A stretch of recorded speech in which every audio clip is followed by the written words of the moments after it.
Gavin Lee joins us. He's a BBC correspondent. Gavin Lee, you're in Erbil, northern Iraq. Is that correct?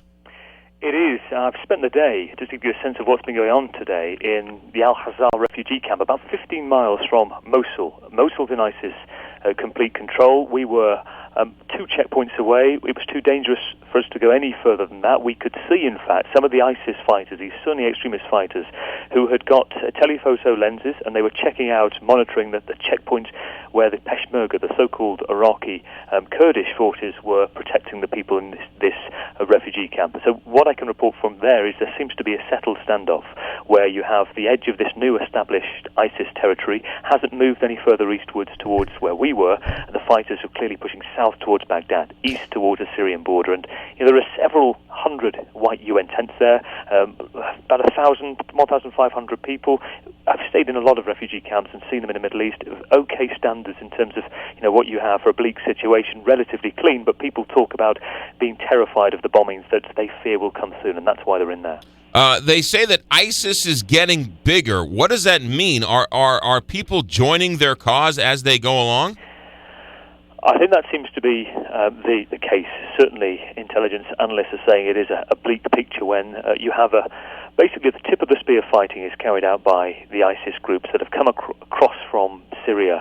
There are other fairly strong groups of Sunni militias. The Nusra Front, for example, appear to be working more closely with ISIS, for example. The Ba'athist Party, former soldiers of Saddam Hussein, those with significant influence at one stage, with organisation as well, military organisation, also said to be involved. Now this is what quite a few people listening might not get a sense of, but it's probably worth me saying that what my understanding is of what's going on in the likes of Mosul, Fallujah, Tikrit, these places where ISIS are in control, and it isn't safe enough simply yet for Western reporters to get in and out without great danger. From listening to the refugee camp families, they're saying what happens is ISIS go in, they sweep the area, they brutally take on the armed forces, and as we know, they've melted away. Then they pass over to another Sunni militant group, usually those that have been established in Syria that know how to run what they call the caliphate, the Islamic State. Today we've seen the images of them passing out Qurans to people in cars, despite the fact there's no electricity, there's no real civil society, so schools and banks and businesses are all closed. They are saying that if people commit what's called a tawbah, they swear an oath to ISIS against the government in Baghdad, they will let them stay, and at the moment they will let them live peacefully. And so actually some people, we're talking hundreds of people each day, are going back to Mosul, mostly Sunni Muslims, to try and basically eke out some kind of life there. Gavin Lee, is it true that the Iraqi military, some are fighting, but some are just turning over their American-made, American-purchased weapons over to these guys? Well, it's interesting. When you look at the facts, 10,000 fighters for ISIS, the Iraqi army outnumber them 15-1. And there are areas, for example, in Tikrit, particularly around the southwest border with Jordan, the Torabil crossing, for example, the Al-Wadi crossing with Syria, where militants have taken over. The government forces, we've got an official line, which is they've pulled out and left. Now, we've seen the uniforms strewn across some of the desert and the fields. We've seen weapons that have been handed out to some of the Peshmerga, the Iraqi Kurds as well. So clearly it is happening, and they are melting away.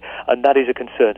Two big things going on at the moment. Baghdad is protected at the moment by equally fierce resistance fighters from the Shia resistance, militias from a group called the Mahdi Army, which under Muqtada al-Sadr fought against the British at the end of the last Iraq War. So the one concern is Al-Haditha at the moment. This is what the government's talking about. It lies next to a critical dam which provides electricity to Baghdad and many other areas of the country, and we're told that they are now surrounding this area and they are relying now on what's left of the government forces.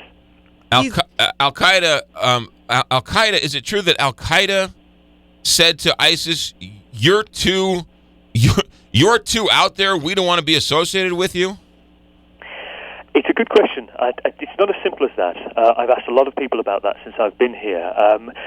Because in a way, you think, how can an organisation which bombs and which carries out the Twin Towers destruction say another organisation is too brutal? It's a kind of oxymoron, isn't it? What my understanding is that they had very different visions, that the ISIS has a very specific vision for its own caliphate across the Levant, so across Lebanon, across Syria, across Iraq.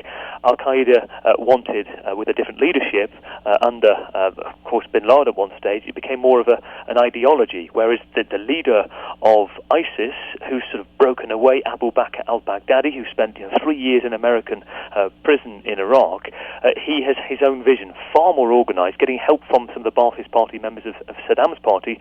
That's why Al-Qaeda didn't want to work with him originally. So I think it's more about personalities, more about characters, than it is about necessarily who's more brutal than the other.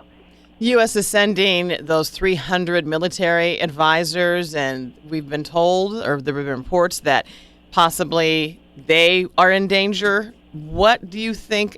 Would be any help at all sending them? I think my understanding is that about half of those advisors will be sent to Baghdad, about half will be sent to the north, similar to where I am, around Erbil or somewhere else in Kurdistan. And I think in terms of my understanding and reporting here, the Kurdish forces are well in control. There is a sense, and this is what it's probably worth to explain to listeners as well, there is a sense of normal life. In the Kurdish areas, it's extremely well controlled. The Peshmerga forces are all over the outskirts, but in the city, businesses are running, and the banks are open, the schools are open as well. Baghdad, it's a little less to that extent. I mean, the forces clearly are going to be looking at drones and looking at surveillance over the areas like Mosul and Fallujah as well, satellite imaging to try and track the nucleus of this group. If they can do that effectively, that's when potentially the talk will be of airstrikes. Certainly the Iraqis desperate for some help, saying they've run out of Hellfire missiles. Whether that happens is down to President Obama, and of course has been reluctant so far. I want to mention another thing today as well when it comes to airstrikes. We are told by a number of sources in Iraq that the Iraqi government has got help from the Syrian fighter jets with a strike that took place in Mosul yesterday. Now, we're trying to check the veracity of these sources, but there certainly was an airstrike in Mosul yesterday, and the Iraqi army are saying that they have no fighter jets. So we're trying to work out where this bombing came from. Gavin Lee with the BBC News in northern Iraq. Gavin, last question for you here, and that is the U.S. has signaled that if Maliki steps down, that might help solve some of these tensions. Any idea if that were to happen, that would then happen? I think it's a really good question. And in the north, a lot of people are saying it's too late. The damage has been done. It's been set in stone. There's almost an embryonic caliphate, an Islamic State that's been carved out by ISIS and these Sunni militias now, and they will be wanting at least their own partition of state. And that is the big fear as to whether this will be no longer Iraq, but 3 countries that are formed from one. I mean, it's an interesting point, but when you look at the situation with what this group of ISIS wants, they want to take their own state regardless of the situation. So the job of the government, the job of John Kerry and others in the West will be to persuade the Sunni Muslims, the ordinary civilians that have want no time for ISIS, is to persuade them to come back and fight against the militants. At the moment, that seems a long way away.